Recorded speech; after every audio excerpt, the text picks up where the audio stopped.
So isang maikling vlog lang to mga kapapong dahil nandito tayo sa parking ngayon at naisipan nating mag-vlog. Tumulong nang sa ganon makatulong po tayo doon sa mga naghahanap ng sagot kung paano ka mamimiss ng ex mo. Actually, ito ay many times ko nang binanggit mga kapatid. Pero even though kahit nasabihin na nating inuulit-ulit natin ito, ang sarap i-vlog ang sarap i-share, ang sarap i-bahagi mga utol dahil alam ko ito po ay napakadali lang namang gawin. Kung sakaling magagawa natin mga utol, most likely ay magkakabalikan pa kayo. Dahil alam naman po natin na yung pagka-miss, yung ma-miss ka ng ex mo mga utol, ay isa rin sa pinaka-napaka-powerful tool nang sa ganun siya po ay manumbalik at bumalik sa atin. Ngayon mga kapatid, kung naghahanap kayo ng kasagutan kung paano ka talaga mamimiss ng ex mo, kailangan dito mga utol completely maramdaman ng ex mo na they've completely lost you. Hindi yung moving on, yung sinasabi po natin in psychology na moving on but not really moving mga utol, ay hindi po pwede. Yung parating sinasabi natin na mag-move on na ako pero wala ka naman talagang steps na ginagawa mga kapatid, ay napaka-imposible para ma-achieve po natin ang objective na to. Kung talagang gusto mo ma-miss ka ng ex mo, kailangan talaga simulan po natin, kailangan gumawa po tayo ng plano. Hindi masama or mas magiging madali sa atin kung halimbawa kukuha po tayo ng ballpen at papel. Isulat po natin one by one mga utol kung paano po natin magagawa ito. Unang-una, tinuro ko na before. Actually, kung babalikan natin yung mga lumang video natin, naituro at naibahagi na natin dun yung mga ilang steps Kaya lang syempre, watak-watak ito sa ibang video. Pero dito, ay i-compile natin kahit papano. Assurance mga utol. Kailangan mawala po yun. Kailangan hindi po maramdaman ng ex mo na meron pa ring assurance when it comes to you. Ang ibig sabihin ko kasi mga kapatid, marami po kasi sa atin yung mga sinasabi na mag-move on na, pero may takot, may fear. Alam naman po natin na ito po ay magsisignal pa rin sa ex mo at napakadali po niya itong mararamdaman dahil kilala ka niya. Ang iba nga po dyan or karamihan, obvious pa mga utol dahil nga po sa takot na ayaw niyang magbago or ayaw niyang masaktan or ayaw niyang mamublema ang ex niya. Kaya kadalasan ang ginagawa natin parang humahakbang tayo pero pigil Ito mga utol ay very sensitive sa mga ex natin. In fact, kilala tayo ng mga ex natin mga utol at isa pa dyan, alam ng ex mo na vulnerable at nasasaktan ka. Kaya konting kibot or konting galaw mo lang dyan mga utol or konting paramdam mo lang dyan, ito po ay mabilis pong nagsisignal sa kanila. Gustong-gusto pa naman nating iparamdam sa kanya na wala ng assurance. Kailangan kasi maramdaman ng ex mo na they've lost you completely mga utol at hindi yung parang pinepeke natin kung gusto mo talagang ma-miss ka niya. Ngayon mga utol, ito po ay na-discover ko in the past few years as a coach na hindi sapat yung mag-no contact ka lang. Hindi rin sapat yung iparamdam mo na they've lost you completely mga utol dahil syempre lilingunin, pakikiramdaman. Ang iba nga po dyan makikibalita mga kapatid kung ano na po ang nangyayari sa iyo. Of course, pagka naramdaman ng ex mo na they've completely lost you, pero weak, depressed, negative, or even galit ka pa rin mga utol. Of course, kahit nami-miss ka niya mga utol, hindi po niya yun i-admit sa sarili niya. Kasi, importante kasi pagka breakup yung tinatanggap mo sa sarili mo, di ba? Kadalasan nga po pag nasa breakup kayo, mahal ka pa ng ex mo pero ayaw niyan aksipin, di ba? Kaya nga po gumagawa tayo ng ilang mga turo o ilang mga teknik mga utol para ma-manifest natin yon or para maisip ng ex mo, maramdaman ng ex mo na mahal ka pa niya. Tinuturo natin yan sa mga vlogs natin. Ngayon, kung gusto mo talagang ma-miss ka ng ex mo, tulad nga ng binanggit ko earlier, hindi sapat yung ma-loss ka lang niya completely. Hindi sapat yung maramdaman niya na wala ka na mga utol. Kailangan makita ka rin niya in a different light, in a different positive form mga utol.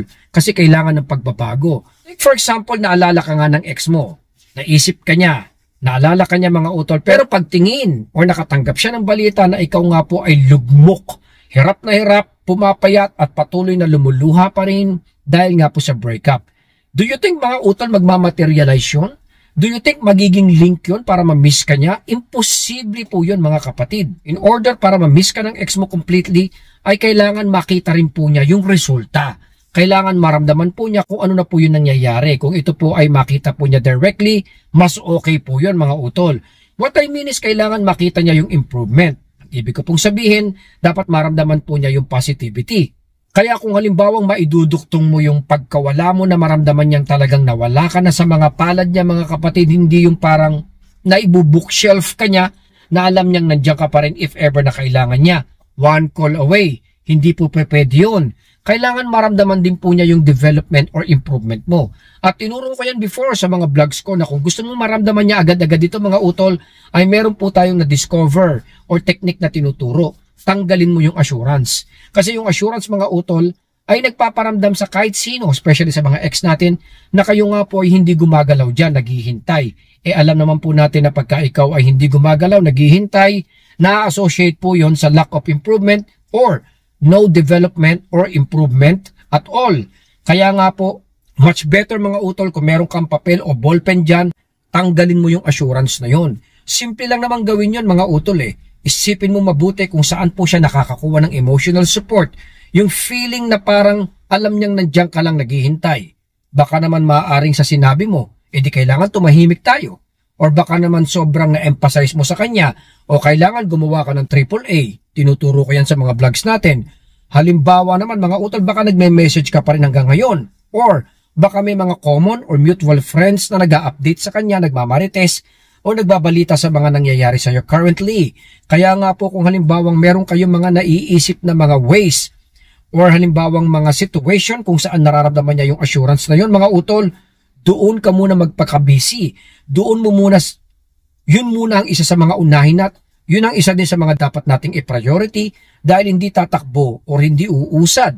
Hindi magtatrabaho yung gusto natin mangyari, yung objective natin kung halimbawang ang pakiramdam niya ay may assurance at naghihintay ka pa rin. Kaya para po sa akin, kung halimbawang na-eliminate mo na yung assurance na yun mga utol at ang pakiramdam na ng ex mo ay talagang nag-walk away ka na, wala ng pag-asa, hindi yung parang kakabog-kabog yung nararamdaman niya sa'yo at talagang nakita niyang you're very courageous mga utol para i-fulfill or para maging independent na even wala siya kapatid, ay maging busy naman tayo kung paano natin ipoportray yung positivity o yung development nga po na pwedeng maramdaman niya from you. Madali lang naman mangyayari yan. Tinuro ko na rin po sa mga vlogs natin. Kung meron tayong mga mutual friends, pwede po natin silang magamit.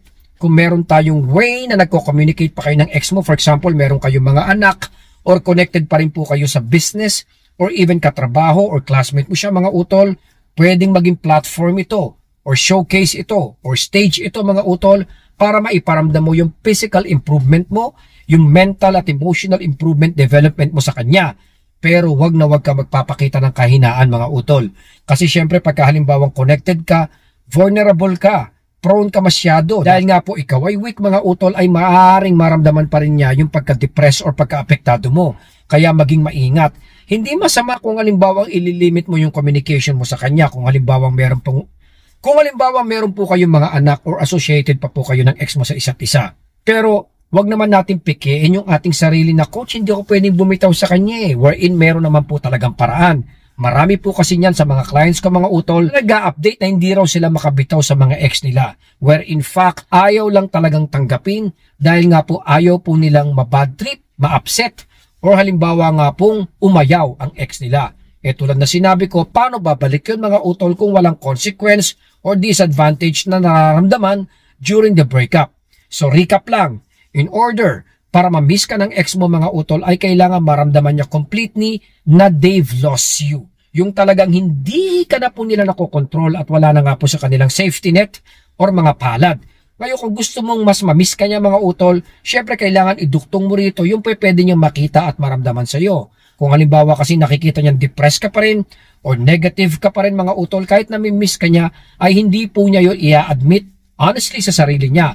In order para matanggap po niya yung mga utol, ay kailangan makita po niya yung improvement. Kailangan makita po niya na kayo po ay independent na. Basically, kailangan maramdaman ng ex mo na na-outgrow mo siya in a positive way mga utol. Hanggang dito na lang po muna si Papong TV. I hope na nakatulong po tayo dyan. Suportahan po natin at syempre po bantayan po natin ang ating pamilya. Maraming salamat po sa inyong lahat. Papong TV,